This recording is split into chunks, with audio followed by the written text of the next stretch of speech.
النوم في حفر تحت الأرض في خضم كارثة كورونا، حصيلة مشؤومة أخرى للحكم الشرير للملال في إيران. عقب النوم في القبور والأنفاق والرصف، أصاب نشر فيلم يظهر فيه النوم تحت الأرض المجتمع الإيراني بصدمة أخرى، وذلك في خضم كارثة وباء ولاية الفقيه، حيث أثار سخط المواطنين الضائقين ذرعا إزاء نظام الملال الشرير. ونشر موقع همشهري الحكومي في 20 أبريل نيسان 2020 هذا الفيلم المروع الذي تم تسجيله يوم 16 مارس آذار 2020. ورغم أن أماكن يتجمع فيها الضحايا المساكين للإدمان في حفر تحت الأرض ليس بموضوع جديد، إلا أن هذا الفيلم اجتذب انتباه الكثيرين في مواقع التواصل الاجتماعي، حيث أثار موجة من الكراهية العامة. ومن شأن هكذا أماكن في ظل التفشي الواسع لكورونا أن يشكل واحدا من العناصر الرئيسية للتفشي الواسع لهذا الوباء. وأماكن التجمع في حفر تحت الأرض هي وصمة عار أخرى على جبين الملالي الذين أهلكوا الحرث والنسل بهذا الوطن.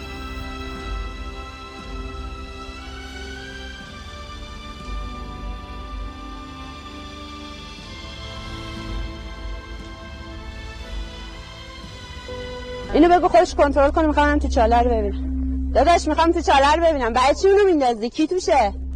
این توش کی نیست؟ مثلا برم حالتشو پیدا یه تو خب بود دیگه این تو بس. آقا یا زن این تو داداش هست؟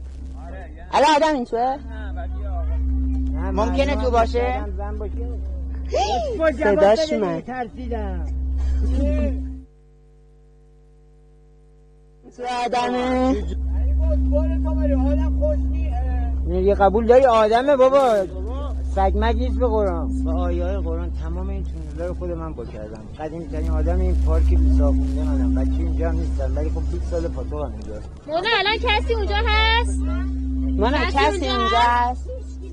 دستت خیلی هم نلرزه. میگه هر یه راست تو رو داره. یه ذره میره جلوتر تو. اینجا از سرچشمه راه داره تا اینجا، از یه خونه قدیمی. خب از اینجا هم تا شاب دلزین. رفتی تا حالا توش تا اونجا که میتونستم نفس بکشم رفتم.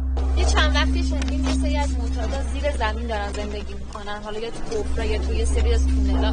ما یه زمین تقریبا میشه گفت جزء ملکای خصوصی پشت پارک شوش پیدا کردیم که خودشون میگن ما خودمون کندیم این تونلو، ولی وقتی داخلش رفتیم یه قنات قدیمی هستش که تعداد تونلا خیلی زیاده و به گفته خود حالا بچه‌هایی که توش زندگی میکنن یا حالا مصرف کننده‌هایی که زمستونا رو اون تو میگذرونن میگن این قنات میره تا شابدالعظیم و تا اونجا ادامه داره و زمستونا اون تو معتادا زندگی میکنن.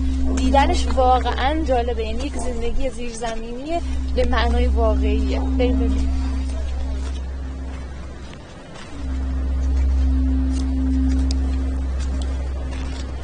الان رفتم ببینم بچه ها هستن نیستن چیکار میکنن. یا حسین بسم الله الرحمن الرحیم. خانومه؟ معلومی فعلا معلوم.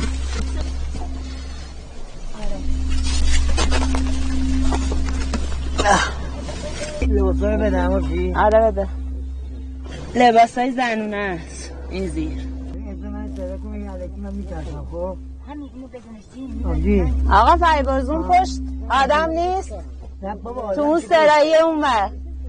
من زمان مصرفم، اون زمانی که مصرف میکردم که اینجا 500 نفر میشستن دور با خانمایی که میشناسم میرفتیم پایین که میری اینجوری نبود که الان نمیشه باید 4 دست پا را بریم.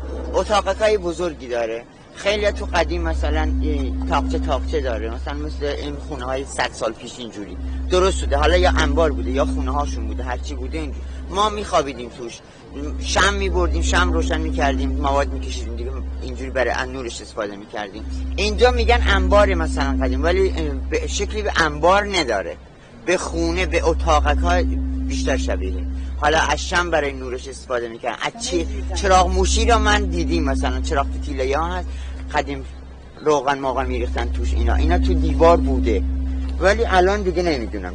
بری تو اینجا مثلا میری تو الان 3 تا 4 تا راه میشه، هر راهشو باید بگردی. حالا به کجا میخوره یه دفعه میگی گیج بشه، اون تو هم گم بشه، اینم نیست. اینجا قبلا مثلا تره بار بود، میوه فروشی بود، اینا میوه فروشی بود، همه سبزی فروشی بود. اینا این برام داستان میوه بود، یعنی هندوانه و این چیزا بود.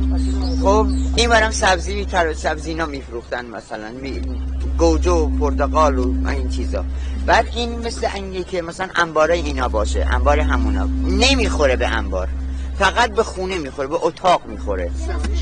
ببینم این بنده خدا میگه چند تا راه میشه. همه رفتم گشتم بده نیست. یعنی همه رو به طرف. آره بجوری بچم یکی هم تا اون آهنه بیشتر نمیره عزیز من. خودم بچه دهاتم مثل این که ها. شبجی نگو تا اونجا میرونم. داداش یه لحظه بیا ببینم چیکار میکنی اون تو. آقا بیا یه لحظه.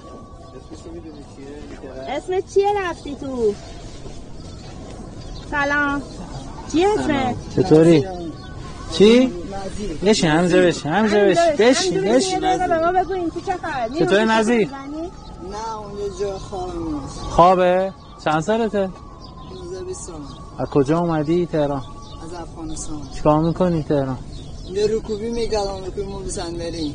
رکوبی مال کجا؟ 14 الان یه تعطیلات کار نمام. الان برای تعطیلات گذران تعطیلات مگه جا خواب و اینا نداری که بعد اینجا؟ اینجا نه حساب کارمون بستن کار دارم.